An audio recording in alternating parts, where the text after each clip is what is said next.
नमस्कार, आप देख रहे हैं न्यूज भारत 24 और मैं हूं आपके साथ अजय झा। हाजिर अब तक के 10 बड़ी खबरों के साथ। केंद्रीय गृह मंत्री अमित शाह ने आज I4C के पहले स्थापना दिवस पर अपने संबोधन में साइबर फ्रॉड को लेकर लोगों को जागरूक रहने की अपील की। उन्होंने कहा कि 4 प्रमुख साइबर प्लेटफॉर्म की शुरुआत की गई है। ये हैं suspect registry, cyber commando, cyber fraud mitigation centre और कोऑर्डिनेशन प्लेटफॉर्म। उन्होंने कहा कि साइबर फ्रॉड को रोकने के लिए ही I4C की स्थापना की गई है। क्योंकि हमारे यहाँ इतने बड़े देश में और जबकि हमारे संविधान ने एक प्रकार से कानून और व्यवस्था को राज्य का मुद्दा माना है, तब साइबर सस्पेक्ट रजिस्ट्री हर राज्य के पास अलग अलग साइलोज में पड़ी रहे तो इससे हमारा काम नहीं होता। क्योंकि राज्यों की तो सीमा है। अगर राज्य साइबर सस्पेक्ट रजिस्ट्री बनाएंगे तो इसकी भी सीमा अपने आप हो जाएगी, मगर साइबर अपराधियों की कोई सीमा नहीं है। वो अंतर्राष्ट्रीय स्तर पर भी अपराध करते हैं, राष्ट्रीय स्तर पर भी करते हैं, राज्य के स्तर पर भी करते हैं। इसलिए समय की एक मांग थी कि सस्पेक्ट रजिस्ट्री बनाई जाए, राष्ट्रीय स्तर पर बनाई जाए और सभी राज्यों को इसके साथ जोड़ा जाए। एक साझा मंच ये अपराध के सामने लड़ने के लिए शुरू किया जाए। मैं मानता हूं इससे आने वाले दिनों में अपराध की रोकथाम में हमें बहुत बड़ा फायदा मिलने वाला है। देश को जल्दी ही 20 कोच वाली वंदे भारत ट्रेन की सौगात मिलने जा रही है। 15 सितंबर को प्रधानमंत्री नरेंद्र मोदी इंजीनियरिंग दिवस के मौके पर इस ट्रेन को हरी झंडी दिखाकर रवाना करेंगे। पीएम मोदी दिल्ली से वाराणसी के बीच पहली 20 कोच वाली वंदे भारत के अलावा 10 और वंदे भारत ट्रेन को हरी झंडी दिखाएंगे। ये वंदे भारत ट्रेनें टाटानगर से पटना, वाराणसी से देवघर, आगरा कैंट से वाराणसी, हावड़ा से राउरकेला, दुर्ग से विशाखापट्टनम, हावड़ा से गया, हुबली से पुणे, हावड़ा से भागलपुर, नागपुर से सिकंदराबाद, टाटानगर से बरहामपुर के बीच चलाई जाएंगी। बिहार के पूर्व उप मुख्यमंत्री और आरजेडी के नेता तेजस्वी यादव आज से कार्यकर्ता संवाद कार्यक्रम को शुरू कर दिया है। तेजस्वी यादव 10 से 17 सितंबर तक 4 जिलों का दौरा करेंगे। 10 और 11 सितंबर को तेजस्वी समस्तीपुर और 12-13 सितंबर को दरभंगा, 14-15 सितंबर को मधुबनी और 16 और 17 सितंबर को मुजफ्फरपुर का दौरा करेंगे और कार्यकर्ताओं व नेताओं से विधानसभा सीट का फीडबैक लेंगे। बता दें कि इस दौरे से पहले ही तेजस्वी ने पार्टी के कार्यकर्ताओं को सभा और कार्यक्रम में हरे गमछे की जगह हरी टोपी और बैच लगाकर आने का निर्देश दिया है। बिहार के वीआईपी और वीवीआईपी लोगों को नीतीश सरकार ने खास तोहफा दिया है। अब ये लोग आधुनिक हेलीकॉप्टर से उड़ान भरेंगे। इसके लिए नीतीश सरकार ने ऑर्डर भी दे दिया है और राज्य सरकार एक एयरक्राफ्ट और एक हेलीकॉप्टर को वेट लीज पर लेने जा रही है। इसके लिए तैयारी भी पूरी हो चुकी है। जानकारी के मुताबिक इसी महीने हेलीकॉप्टर और एयरक्राफ्ट को लीज पर ले लिया जाएगा। इससे लोग पूरे देश भर में उड़ान भर सकेंगे। फिलहाल 6 सीटर हेलीकॉप्टर से मुख्यमंत्री नीतीश कुमार समेत सभी वीआईपी लोग उड़ान भरते हैं। आने वाली हेलीकॉप्टर एयरक्राफ्ट 10 सीटों वाली होगी।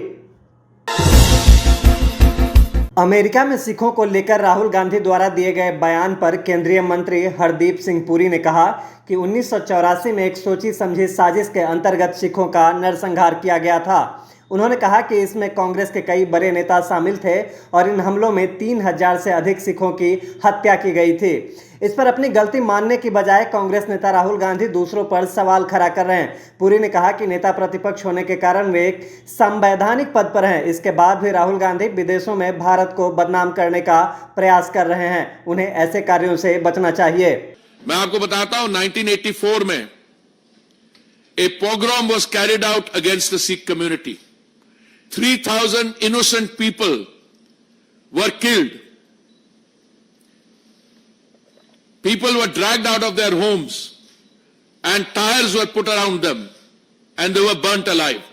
These are all documented cases and charge sheets have been filed against those people and the wheels of justice have taken a long time to grind. So I want to remind Mr. Gandhi that at least in India, the only time when Sikhs have felt a certain anxiety or insecurity and faced an existential threat was when statements were made कि बड़ा पेड़ अगर गिरता है तो धरती हिलती है.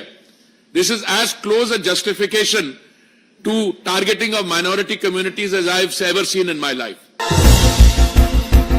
बिहार में अपराधियों के हौसले बुलंद होते जा रहे हैं. अरवल जिले में सीपीआईएमएल नेता की गोली मारकर हत्या कर दी गई. बदमाशों ने बीती रात भाकपा माले नेता सुनील चंद्रवंशी को गोली मार दी. बताया जा रहा है कि सुनील चंद्रवंशी बाजार से अपने घर लौट रहे थे. इसी दौरान बाइक सवार अज्ञात बदमाशों ने उन्हें रास्ते में रोककर गोली मार दी.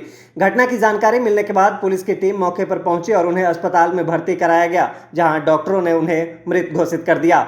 पुलिस का कहना है कि घटना की जांच की जा रही है. अपराधियों को जल्द से जल्द गिरफ्तार कर लिया जाएगा. बिहार में हो रहे नेताओं की हत्या पर तेजस्वी यादव ने सवाल खड़ा करते हुए कहा कि कुछ दिन पहले ही हमारी पार्टी के विधायक की पत्नी का अटल पथ पर चैन छीन लिया गया था. ये घटनाएं लगातार हो रही है. मर्डर, लूट, डकैती, रेप हो रही है. कोई पूछने वाला है क्या? अपराधी बेलगाम घूम रहे हैं. अपराधियों का मनोबल काफी बढ़ गया है. मुख्यमंत्री चुप हैं. दो उप मुख्यमंत्री हमको गाली दे रहे हैं.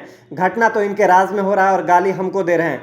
पुलिस का ट्रांसफर पोस्टिंग एसपी डीएसपी का कैसे होता है वह सबको पता है. बिहार में क्या खेल हो रहा है यह सब जानते हैं. मुख्यमंत्री का पूरी तरह से इकबाल खत्म हो गया है. और विरोध करने कुछ दिन पहले ही आपको पता हमारे विधायक की पत्नी के साथ ही यहाँ अटल पथ पे हुआ, एकदम सेंट्रल पटना में. ये घटनाएं लगातार हो रही है. मर्डर, हत्या, लूट, डकैती, रेप. कोई पूछने वाला है इन लोगों को? अपराधी बेलगाम घूम रहे हैं. मनोबल ऊंचा हो गया है अपराधी का. मुख्यमंत्री चुप, दो उप मुख्यमंत्री हमको गाली दे रहे. हो तुम्हारे राज में रहा है, गाली हमको दे रहे हो. तुम अपनी राज की कथा बताओ, क्या कर रहे हैं आप लोग? पुलिस का ट्रांसफर पोस्टिंग एसपी डीएसपी से लेके इंस्पेक्टर का कैसे होता है वो सबको पता है. बिहार में क्या खेल होता है. मुख्यमंत्री का तो पूरी तरीके से इकबाल ही खत्म हो गया. अब मुख्यमंत्री जी का एक ही काम रह गया कि अपराधियों को मुख्यमंत्री आवाज बुलाओ और उनके घर जाओ. जम्मू कश्मीर में 370 हटने के बाद पहली बार चुनाव होने जा रहे हैं, जहां सभी पार्टियों ने अपना पूरा जोर लगाना शुरू कर दिया है. अब पहले और दूसरे चरण के लिए नामांकन भी खत्म हो चुका है. इस बार 44% निर्दलीय कैंडिडेट मैदान में है. ऐसे में सभी की निगाहें उन्हीं पर टिकी है कि वह किसका साथ देकर खेल बनाएंगे और किसका गेम बजाएंगे. बता दें कि जम्मू कश्मीर के 2 चरण की 50 विधानसभा सीटों पर कुल 485 उम्मीदवारों ने नामांकन दाखिल किए हैं, जिसमें से 214 निर्दलीय प्रत्याशी किस्मत आजमा रहे हैं. देश के कद्दावर नेता और सीपीआईएम के महासचिव सीताराम येचुरी की हालत नाजुक बनी हुई है. उनकी बिगड़ती सेहत के बीच उन्हें दिल्ली एम्स में भर्ती किया गया है, जहां के आईसीयू में फिलहाल सीताराम येचुरी का इलाज चल रहा है. बता दें कि कुछ दिन पहले ही सीताराम येचुरी की अचानक तबीयत बिगड़ गई थी. उसके बाद उन्हें दिल्ली एम्स में एडमिट किया गया था, लेकिन आज सुबह अचानक उनकी सेहत और नाजुक हो गई. इसके तुरंत बाद डॉक्टरों ने उन्हें गहन चिकित्सा यूनिट में भर्ती कर दिया. बच्चों के खिलौने, कपड़े और चॉकलेट बेचने के बाद अब एशिया के दिग्गज कारोबारी मुकेश अंबानी अब अंडरगारमेंट बनाने की इंडस्ट्री में एंट्री करने जा रहे हैं. रिलायंस रिटेल ने पिछले कुछ साल में कई ग्लोबल और घरेलू इनरवियर रिटेलर्स और ब्रांड का अधिग्रहण किया है और अपने मार्केट को एक्सपेंड किया है. इसके बाद मुकेश अंबानी की नज़र अब ग्लोबल बाजार पर है. इसके लिए मुकेश अंबानी की कंपनी ने इजराइल की एक कंपनी के साथ हाथ मिलाया है. मुकेश अंबानी के इस कदम से रिलायंस इंडस्ट्रीज को जॉकी और स्पीडो जैसे मल्टीनेशनल ब्रांड से कड़ी टक्कर मिलेगी. अभी तक की खबरों में बस इतना ही. मुझे दीजिए इजाजत. नमस्कार.